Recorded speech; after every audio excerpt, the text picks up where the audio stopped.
como todos los viernes, por Ver TV Noticias, con mi compañero Jesús González, @Chugo González, y quien les habla, Leonardo Morales, @Leonardo Morales P. Bueno, inicialmente deberíamos decir que enviar unas felicitaciones a todos los profesores universitarios. Hoy se conmemora su día, que bueno, sufriendo y padeciendo los bajos sueldos que el gobierno les ha impuesto, pero en todo caso es el Día del Profesor Universitario. Que por cierto, tanto Jesús como quienes hablan ejercemos esa actividad en la Universidad Central de Venezuela, y como le prometimos la semana pasada, hoy vamos a comenzar en lo que queda del mes de diciembre a conversar sobre asuntos económicos. Y para hoy, como se lo habíamos señalado, vamos a contar con la presencia de un economista de dilatada experiencia, muy conocedor de la política económica que se está realizando en Venezuela, y que además también es profesor universitario, el doctor Antonio Paiva. Entonces, bueno, bienvenido, profesor. Nos encanta tenerlo aquí. Gracias. Realmente poco deprimente la celebración del Día del Profesor Universitario cuando el salario promedio de los profesores es inferior a $100. Una barbaridad. Tú sí eres optimista, Antonio. Tú sabes que hoy, por casualidad, estaba firmando contrato. Entonces, cuando me puse a sacar las cuentas, estoy ganando más o menos $9 al mes. Bueno, pues tú eres un chamo, como dicen ahora en ese lenguaje coloquial. Hay profesores que tienen mucho más tiempo dando clases, como el profesor Trino Márquez o como Carlos Raúl Hernández, que tienen una remuneración mucho mayor. Pero en promedio el sueldo está por debajo de los $100. Una situación deprimente que tiene consecuencias económicas para el país, porque el vector de salida de profesores hacia no ya Europa, Estados Unidos, sino Cali, Colombia, hacia Guayaquil, hacia Quito, hacia Chile, es ya un torrente, pues. O sea, nos estamos descapitalizando, nuestros jóvenes cada vez van a tener menos docentes preparados por la situación económica que impacta todos los aspectos de la vida cotidiana del ciudadano y de la familia y de quienes nos ven por este canal. Eso quiere decir, Antonio, que Venezuela, que generalmente exportaba petróleo y uno que otro producto más, ahora solamente exporta petróleo cada vez menos, ¿no?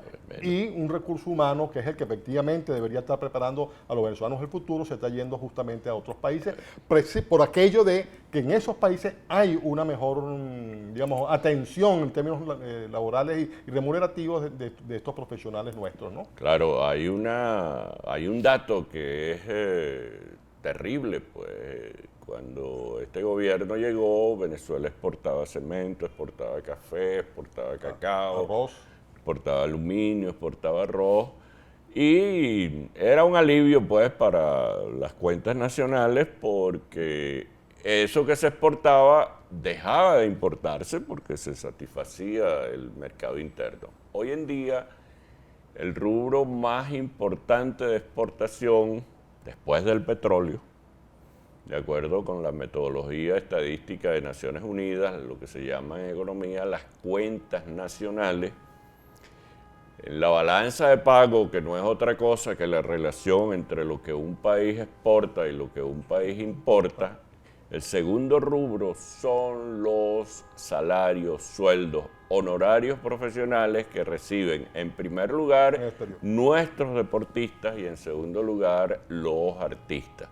Es decir, todo el salario de Miguel Cabrera, todo el salario de Arango, toda esa playa de muchachos que están copando casi 200, están en las grandes ligas donde el salario promedio anual es de $400,000, más lo que juegan fútbol en otras latitudes, más lo que perciben artistas destacados como Gabriela Montero, pues eso constituye un importante rubro de exportación en Venezuela por encima de cualquier otro producto, de cualquier otro bien o servicio. Tú sabes que tú comentabas algo de la fuga del capital humano en Venezuela, que es un tema muy preocupante, ¿no?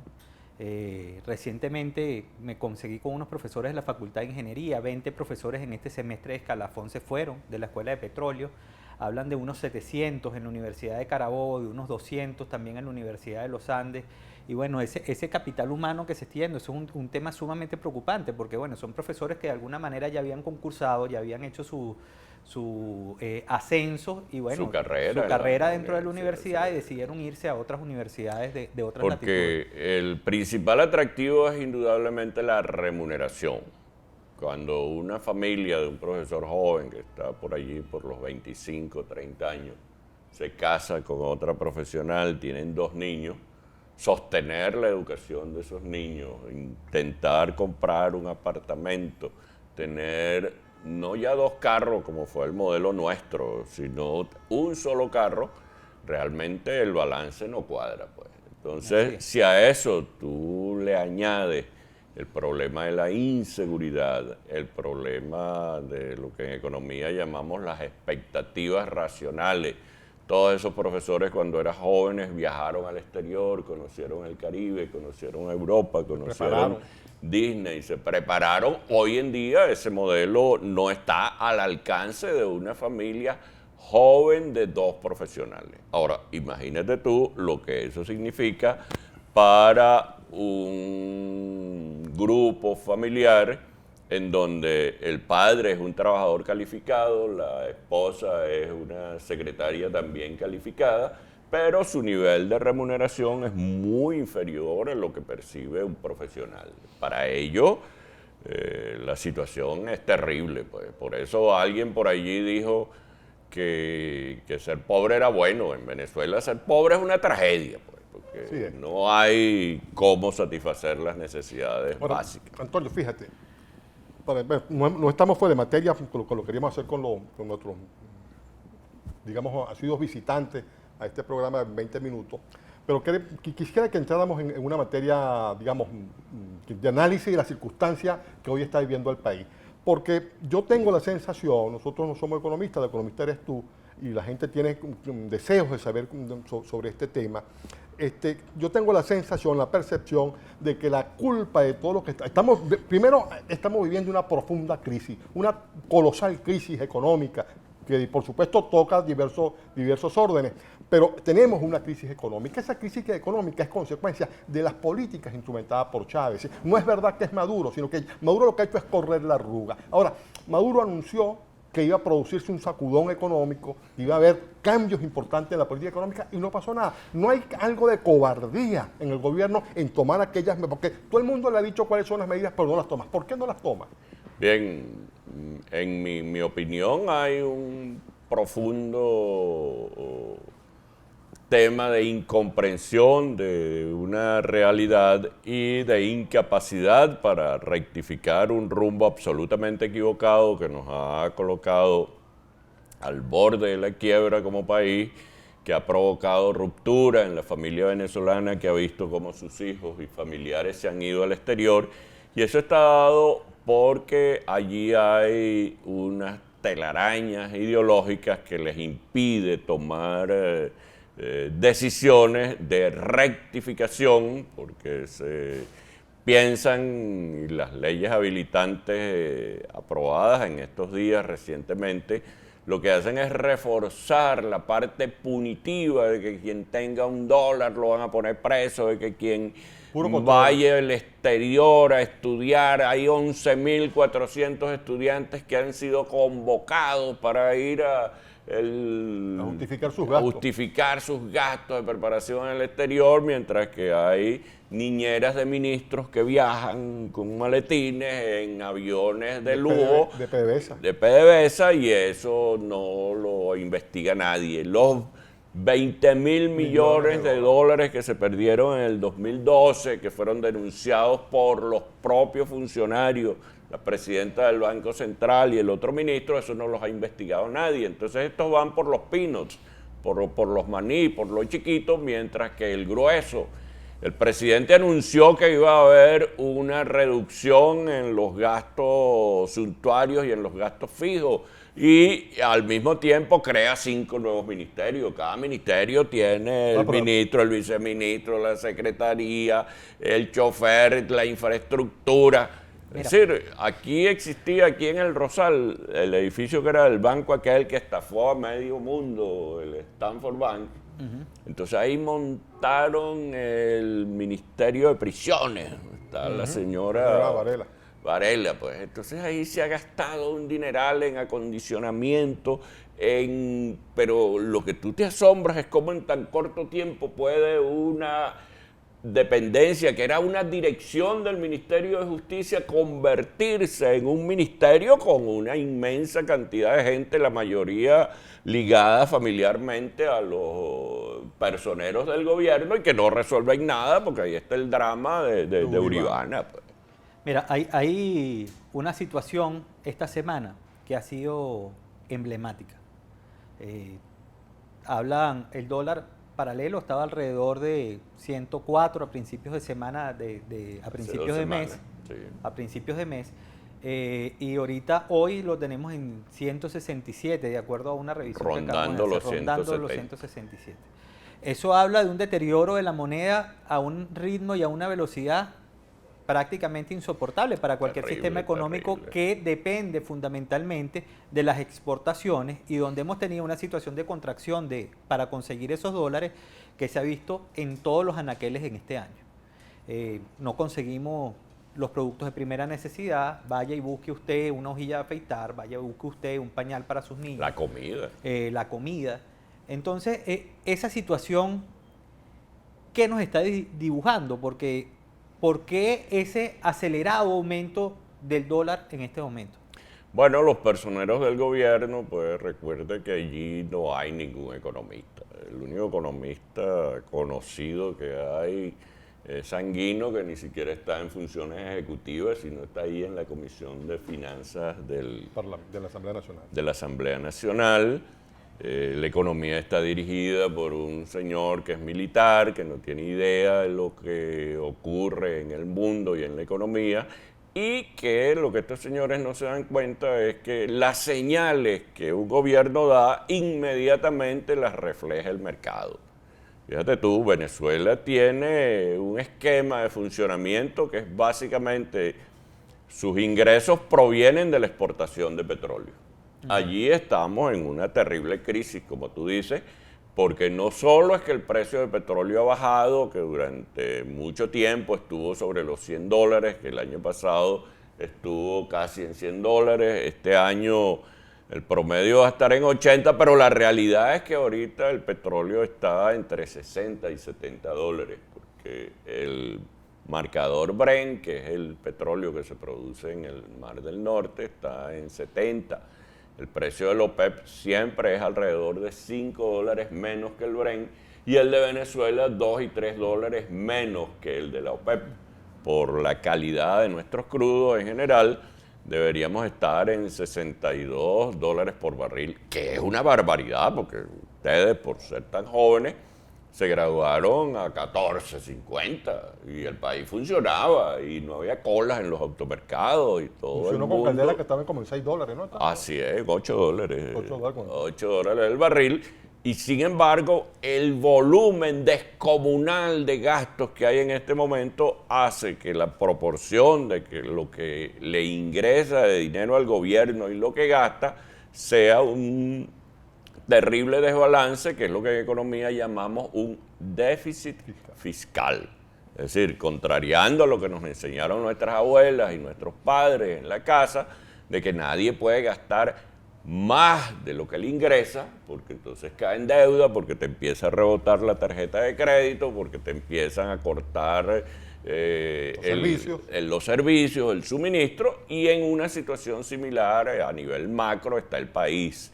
Un gobierno que gasta demasiado, un ingreso que cada día es menor y entonces no hay con qué pagar los bienes, servicios, los insumos, las medicinas, el material de transporte, el material tecnológico, y por donde tú busques, por donde tú andas, pues encuentras que no funcionan los hospitales, que no funcionan los servicios públicos, que no funciona la vialidad, que buena parte del parque de aviación y del parque de transporte está parado por falta de repuesto, y no hay repuesto porque no hay divisa, y ya en el exterior se cansaron Por allí algún personero dice que las empresas, las aerolíneas son crueles. No, no, no, nada de crueldad. Sencillamente los tuviste 2 años diciéndole que le ibas a pagar el contravalor de los pasajes en bolívares en dólares, porque ya funcionan en dólares, y entonces no le pagaste, entonces las líneas dejan de volar para Venezuela. Pareciera que los engranajes se están fracturando. O sea, la situación económica que tenemos nosotros este año ha sido complicada, y todos los análisis que han hecho de cara al 2015 nos hablan de una situación probablemente peor.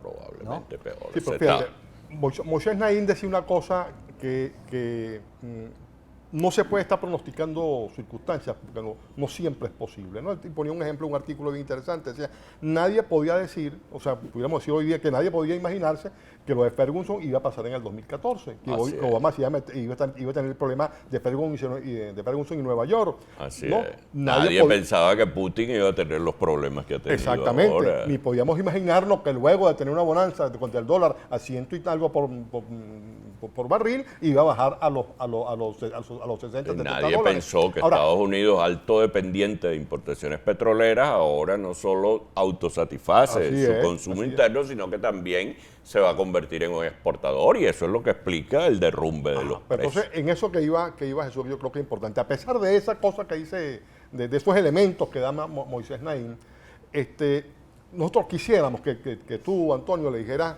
a los ciudadanos, porque esa es la angustia de los ciudadanos. Estamos viviendo, como lo señalaba Jesús, una alta inflación. Bueno, vamos a hacer una hiperinflación. ¿Sí? ¿Qué podemos hacer? ¿Cuáles son las perspectivas de cara al 2015? Porque la gente tiene que saber, bueno, qué va a hacer con los colegios de sus hijos, porque siguen aumentando, qué va a hacer con la falta de los bienes esenciales que requiere la familia, y cómo cuidarse, digamos, lo que tiene de patrimonio, ¿no? Para poder enfrentar una crisis que pareciera que el 2015 va a ser terrible, y que, como decía Jesús, me decía hace rato fuera de cámara, me decía, habrá que decir al terminar el programa, feliz año 2016, porque el 2015 no pareciera ser una maravilla. Pues, el 2015 va a ser terrible. Ya todos los indicadores y todos los indicios de que vamos a tener un año extraordinariamente duro para la familia. En este momento eso se mitiga por el hecho de que están con las navidades, de que se pagaron las utilidades, los sobresueldos que se pagan en diciembre, pero para el año que viene